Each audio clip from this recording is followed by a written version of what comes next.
Hello and welcome. I am Raziel. Now, the newest Kill Team box is now sold out, right? Okay. Now, FOMO is still a big thing with Games Workshop and they really need to cut it out. It's getting boring now. But I do want to talk about the price more than anything else because, see, I like a good skirmish game. I think skirmish games are fantastic. They're my favourite type of game. Number one being Wild West Exodus, number two being Judge Dredd, and number three being First Blood. And hope for Kings of War Champions is probably going to be high up on our list too because I really like Vanguard. Dead Zone and Halo are also fantastic games. And so I really do like a skirmish game. And with Kill Team, their starter set, which I've said is absolutely fantastically priced, it's exactly what a skirmish box should be. You got lots of different looking models. There's no models replicated. They look like a narrative game where you can just pick your kill team, name each one, and each one is different, and that's what made it so good. In the Faith and Fury box, I waited to talk about this because I wanted to see the price first. I knew it was going to be limited numbers because it always is apparently for Kill Team, which is stupid. And like I said, this is really stupid because limited edition for war games is kind of a stupid thing. And let me just get for it to maintain its value as something that's limited edition, it can never be opened or used to maintain its value. And wargaming doesn't allow that to happen. I mean, comics and DVDs and movies, that's something else. Because, if it's limited edition, you can just buy the standard edition at the same time. Or if it's a variant cover, same thing applies. And you can just put the variant cover, the limited edition cover aside, and the normal edition you can still get and still watch, or read. And whereas with war games, you don't get that. It doesn't work like that. You can wait until the new one comes out, and seeing as Games Workshop doesn't really like producing the same models as when a limited edition comes out, meaning they're kind of not limited edition in a collector's point of view. They're just something that's going to be opened and used almost straight away, and especially as you actually have to damage the goods inside, build them, so you have to actually break it apart. It's going to lose its value as a collectible very quickly. I know people will buy them and keep them onto one side. Not something I would do, but I can understand it. Anyway, back to what I want to talk about, and that is the pricing. Now, I know if I say pricing, almost straight away it's going to be negative and he's going to whine and bitch. No, I'm not, because this actually is a kind of a good thing, and it's something I have noticed with Games Workshop as of late, especially Kill Team, and it's slowly drifting into horus heresy, and hopefully it will finally make its way to 40k and Age of Sigmar.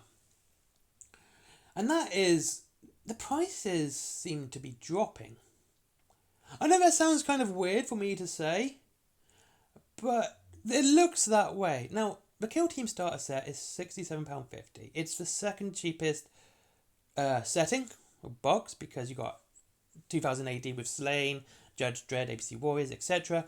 And they are cheaper, and everything else is more expensive. So it does seem like Games Workshop is actually being competitively pricing their products now to the wargaming market and actually trying to compete sensibly rather than saying we're the best we're at the best at making miniatures, you have to pay extras for ours because we're so good. And then when someone like War Cradle comes along, or Parabellum Games, with their miniatures showing you're not the best, that kind of tarnishes their reputation because people can see there's better models out there. We can see there's cheaper models which look better, or however half the price we can say, you know what, we're happy to just drop the quality of how it looks just to save, get twice as much.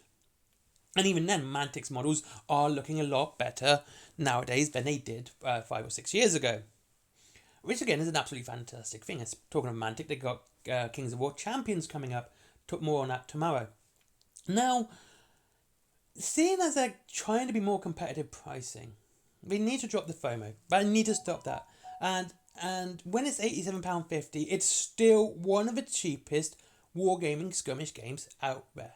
This add-on, the Faith and Fury one, is exactly right. It's £87.50 was, because now it's sold out online, And you get, lots of unique models. You do get the big statue, but you get lots of unique models. There's no replication of models there. So it really adds to the narrative edge that would be Kill Team. And this is what makes it a good box.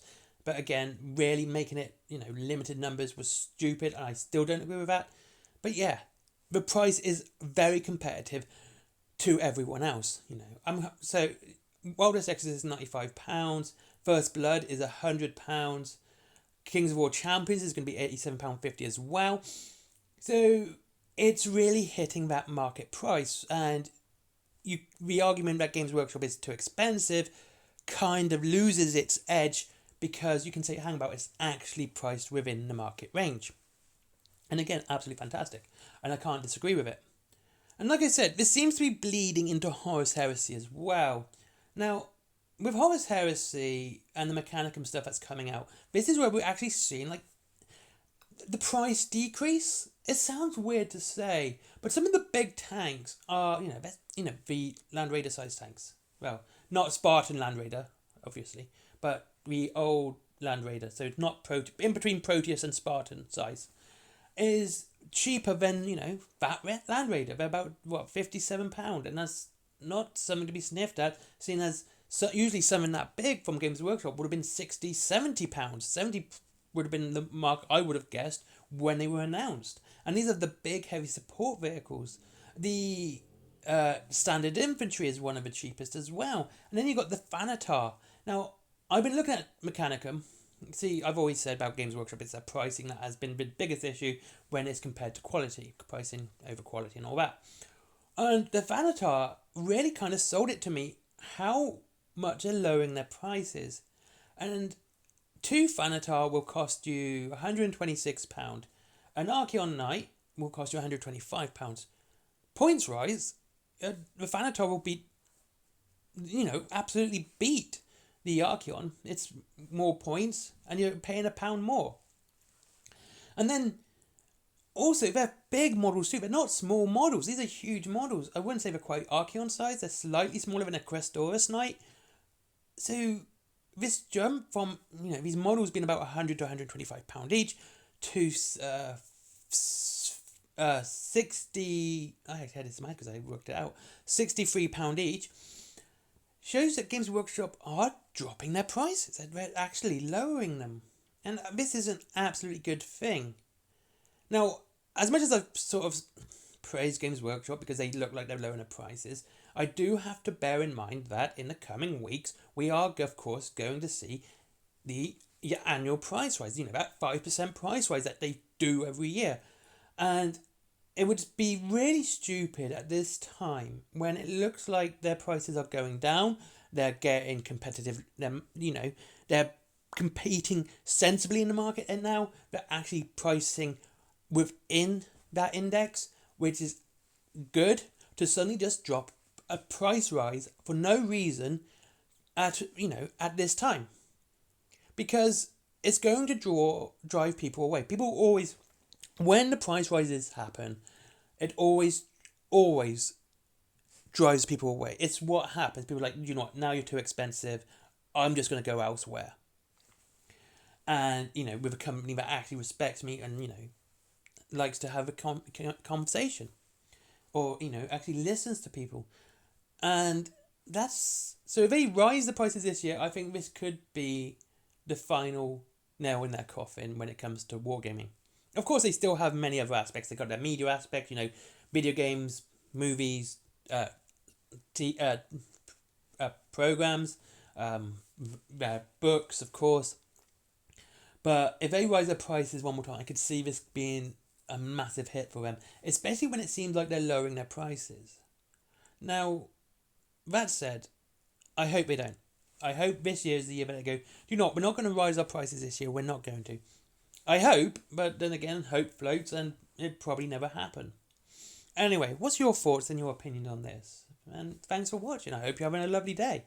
I'll see you all again soon. If you wish to support the channel, there's of course my links down below. There's Wailing Games if you wish to save money on your wargaming, up to another 20% off and free delivery after £20. And they have their point system which knocks off an extra 1% off. It's absolutely great as well. And you can start using them once you received £1. There's also Forbidden Planet for comics, DVDs, mangas, etc. Then there is my merchandise, cups, t-shirts, bags, stickers, all sorts of cool stuff. That's down below, and all the artwork's done by me. But comics as well, they're down below as well. If you want to see Little Red Riding Hood, go absolutely ham on some Cyborg Werewolves.